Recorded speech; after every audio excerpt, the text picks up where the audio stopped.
Com hem començat parlant avui, les eleccions a Espanya han estat una de les protagonistes d'aquesta setmana. L'augment de l'extrema dreta, la gran protagonista segurament, després, abans, que cadascú ho miri com vulgui, del pacte que en principi s'ha arribat un acord entre Podemos i entre el PSOE. Judit Pellaranda, bona nit.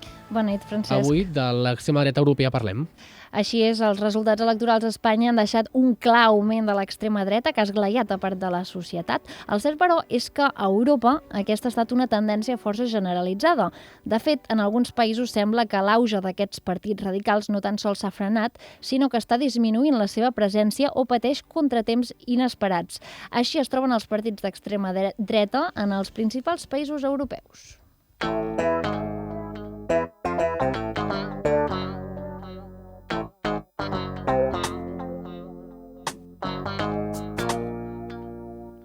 Comencem parlant de Grècia. El partit Alba Daurada, nascut el 2010, s'ha vist obligat a tancar la seva seu principal d'Atenes el passat mes de setembre. El motiu, la impossibilitat de fer front al lloguer del local. Aquesta va ser la segona seu tancada després que baixés persiana ja la del Pireu, punt estratègic per a aquesta formació. De fet, va ser des d'aquí on es va convertir entre el 2012 i el 2014 en la tercera força política al Parlament grec. Anem a Àustria.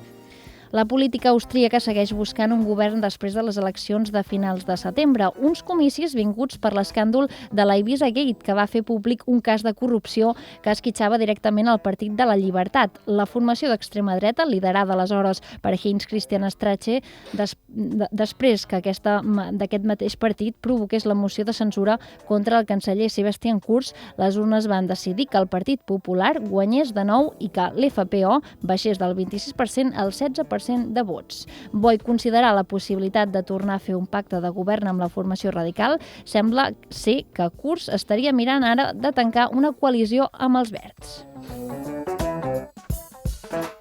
Hongria. A Hongria segueix dominant el Fidesz de Viktor Orbán, un fet que no té cap mena de fissura ni d'intenció de canviar per ara. Però el cert és que a les eleccions locals de fa unes setmanes el primer ministre del país va rebre el revés més gran de l'última dècada. Va perdre la ciutat de Budapest entorn al liberal Gergely Carcassonne a través d'un pacte previ fet per partits de l'oposició per mirar de treure-li el control al Fidesz. Polònia? A Polònia no hi ha hagut fissures, cap ni una. A les eleccions legislatives del passat 13 d'octubre, el partit Llei i Justícia va endur-se el 45,1% dels vots. Aquests resultats el van deixar com la segona força euroscèptica més important del continent, just per darrere del Fidesz hongarès. I lluny de moderar el seu discurs, han tornat a la càrrega de les seves propostes més radicals que ja van voler accionar ara fa un any. Itàlia. A mitjans d'agost, quan tothom era de vacances, el líder de la Lliga italiana, Matteo Salvini, va decidir dinamitzar el govern. La seva intenció era la convocatòria d'eleccions i guanyar-les, ja que es veia amb forces després dels grans resultats a les eleccions europees. Va aconseguir, de fet, la seva primera victòria amb el 34,3% dels vots, el doble dels obtinguts el 2018 a les eleccions presidencials, però la jugada no li va sortir gens bé i es va quedar sense recompensa. Anem acabant. Toca França. A França, com a Polònia, l'extrema dreta segueix igual de ferma, amb la diferència que no governa l'Estat. Malgrat això, l'agrupament nacional de Marine Le Pen sí va ser la formació guanyadora a les eleccions europees, fet que li han donat força i més després de la derrota al maig del 2017 a les presidencials franceses, on Emmanuel Macron va derrotar Le Pen a la segona volta. Què hi passa als Països Baixos? Als Països Baixos, el Partit per la Llibertat de Geert Wilders va perdre una oportunitat d'or el 2017, quan va perdre les eleccions generals enfront l'antic i actual primer ministre Mark Rutte. El Partit Radical va aconseguir 20 escons menys dels previstos. Per la seva part, el Fòrum per la Democràcia, també de tendència d'ultradreta, va guanyar el darrer mes de maig les eleccions provincials i va poder fer el sorpasso al Senat, on li han tret la majoria a la coalició de govern. I per acabar, Alemanya. Alternativa per Alemanya, el partit ultra del país, ha patit un descens de vots en detriment a l'augment dels verds. A les eleccions europees va ser la quarta força amb el 10,8% dels suports, menys que les legislatives del 2017, que tenien un 12,6% dels vots. Més recentment, a les eleccions fetes a Brandenburg i a Saxònia s'hi van pujar, però no han pogut destacar a les més recents fetes a Turíngia, que no em surt el nom. Per analitzar tot això, Francesc, que avui tenim amb nosaltres, el nostre politòleg, en Joan Pere Plazafont, professor de l'ESI-UPF. Bona nit. Hola, bona nit. Joan Pere, acabem de fer un context global de l'ultradreta a Europa. La impressió, grans trets, és que sembla que Espanya arriba tard. Sí, Espanya arriba tard perquè els partits que fins ara han estat majoritaris en el nostre sistema de partits d'alguna manera aglutinaven totes aquestes veus que ara han trobat una nova forma d'expressar-se, no? Arriba tard perquè l'estructura de partits espanyola i catalana no els hi donava espai al fet de que aquesta estructura de partits i aquests partits hagin patit el sotrac tan important que els hi han vist en els darrers 5, 6, 8 anys, fa que aquests partits hagin trobat una finestra d'oportunitat i hagin emergit a la finestra política i a l'oferta electoral. Ha baixat Àustria, ha perdut força Alemanya i als Països Baixos ha sortit el govern a Itàlia.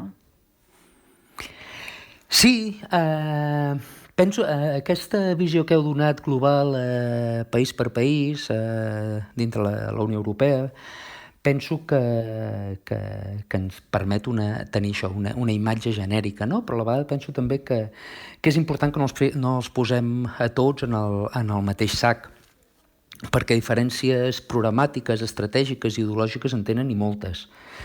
Si recorrem als politòlegs de capçalera, estic pensant en gent com Casmude, per exemple, que és un politòleg holandès que fa molts anys que treballa sobre el tema, penso que hem de fer una diferència important entre aquells partits que són de dreta radical o que representen la dreta radical i aquells altres partits que representen l'extrema dreta. La distinció no és vaga, i penso que és important. La dreta radical vol jugar en el sistema democràtic, accepta les regles del joc i accepta el sistema representatiu, mentre que l'extrema dreta, entre altres coses, té per objectiu l'eliminació d'aquestes institucions democràtiques i representatives. I per això deia que penso que és important que tot i que està molt bé que els fiquem en el mapa, pensem que no tots estan en el mateix sac. Des de Wilders fins a Alba Dorada,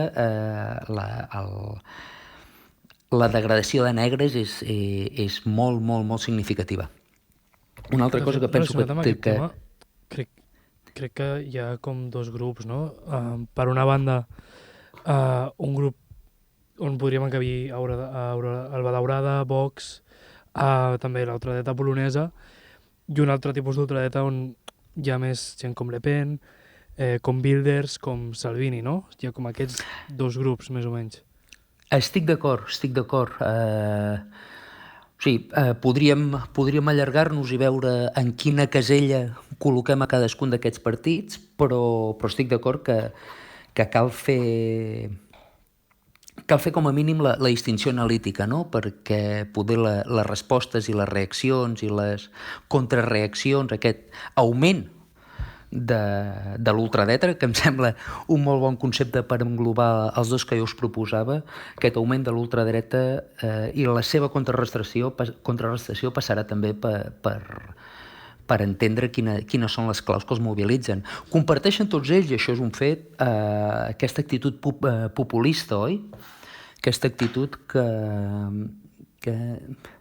jo diria que simplifica la realitat de manera excessiva, voluntàriament excessiva, i acaben trobant una altra vegada una realitat dividida entre en dos grans blocs, una realitat que està formada per nosaltres i una realitat que està formada pels ells. Joan Pere, I en aquesta simplificació és on troben el seu espai i on encaixen el seu missatge. Ara sí, Joan Pere, una altra pregunta. Aquesta pujada de l'extrema dreta és una herència en part de la crisi econòmica? Sí. Estic completament d'acord amb aquesta visió. La crisi econòmica, que no sé si hem deixat enrere o aquests darrers mesos han estat només un interval, d'acord amb el que diuen alguns economistes, la crisi econòmica ha deixat, també ha trencat les nostres societats, no? La classe mitjana ho ha patit molt i les classes baixes moltes vegades i en molts llocs, i això també és un element que tenen en comú, en molts llocs s'han sentit desheredades. Aquests partits d'ultradretra el que aconsegueixen és enganxar en un relat, enganxar en una narrativa amb tot aquest gruix de població que ha perdut els referents i que se sent desheredada per aquelles institucions públiques, per aquella administració que ja no produeix la política pública que s'esperava que produís. Per diferents contextos, per diferents motius, ha deixat de produir allò que s'esperava d'ella. I llavors, tornant, això em fa pensar en un altre politòleg clàssic, Hirschman, que als anys 70 escrivia que en un context democràtic el ciutadà, quan no està content, o quan percep que hi ha canvis, té tres opcions. La lleialtat, mantenir-se en silenci i esperar a veure quina és la solució que ve des del govern, que ve des de l'administració, que ve des de la institució. Té la sortida, i la sortida vol dir marxar, vol dir trobar un altre sistema polític on hi hagi millor encaix, i té la veu, té la possibilitat de protesta. Hirschman parlava de l'exit, loyalty and voice, no? Doncs aquests partits ultradreta el que fan és donar veu a aquella gent que sent que l'ha perduda. I és per això que tenen aquest... És un dels arguments, evidentment, però és per això que tenen aquesta acceptació. Estan donant veu a aquells que senten que l'han perduda. I això ho hem vist a Espanya, ho hem vist a Grècia, ho hem vist a Polònia, hem parlat moltes vegades en aquest programa de lo que significa el PiS a Polònia, i tots ells tenen en comú precisament aquesta visió populista de separar i simplificar la realitat en dos blocs gairebé oposats i antagònics, i també de donar veu a aquells que senten que l'han perduda. Joan Pere, molt breument, per acabar, té data de caducitat l'ultradreta? Data de caducitat... Tot dependrà del context, tot dependrà del context econòmic, tal com estàvem dient fa un moment, i del context polític. Aquests partits ultradreta no viuen en el buit, no estan en el buit, existeixen en un sistema de partits on tots els partits constantment estan reformulant les seves estratègies i estan intentant aproximar-se a aquella bossa d'electors que creuen més important, més significativa. Per tant, i això ho hem vist en les darreres eleccions espanyoles, eleccions generals, com Vox d'alguna manera s'ha apropiat de part del discurs d'altres partits polítics i part d'aquelles idees clau que d'altres partits polítics havien posat damunt de la taula, no? Per tant, la data de caducitat d'aquests partits ultradreta també dependrà de la reacció estratègica dels altres partits dels nostres sistemes de partits. Joan Pere, moltes gràcies per aquesta anàlisi. Moltes gràcies a vosaltres. Bona nit. Fins aviat.